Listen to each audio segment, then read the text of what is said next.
Pune blood report प्रकरणामध्ये बाहेरच्या व्यक्तींनी दबाव टाकून हे रक्ताचे नमुने बदलल्याची माहिती मिळते। अल्पवयीन मुलाच्या रक्ताचे नमुने बदलण्यासाठी 4 व्यक्ती या ससून रुग्णालयामध्ये आल्या होत्या असं कळतंय। त्यामुळे आता पुन्हा एकदा ससून रुग्णालयाच्या कारभारावर प्रश्नचिन्ह उपस्थित होत आहे। दरम्यान ते 4 व्यक्ती नेमके कोण आहेत आणि रक्ताचे नमुने बदलण्यासाठी त्या व्यक्तींनी रुग्णालय प्रशासनावर दबाव का टाकला असा सवाल सध्या उपस्थित होतोय।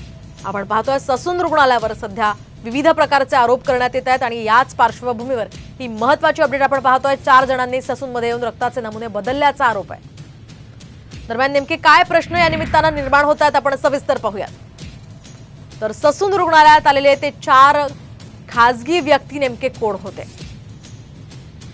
कुणाच्या सांगण्यावरून ते रुग्णालयात आले होते?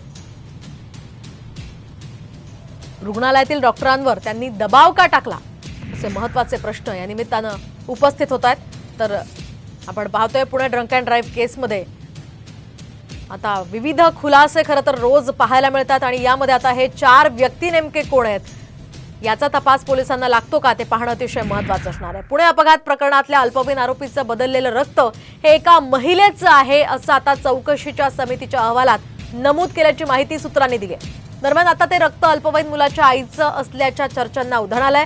डॉक्टरांनी नियमांची अंमलबजावणी केली नसल्याचं चौकशी समितीनं आपल्या या अहवालात म्हटलंय। तसंच आरोपीला चालता येतं की नाही हे पाहणं गरजेचं असताना सुद्धा तेही तपासलं गेलं नाही असं म्हणत चौकशी समितीनं ससूनच्या कारभारावर प्रश्नचिन्ह उपस्थित केलंय। आपण पाहतोय आताची ही महत्त्वाची update. Pune drunk and drive प्रकरणातल्या त्या रक्त तपासणी संदर्भात ते रक्त त्याच्या आईचं असल्याचं बोललं जात आहे।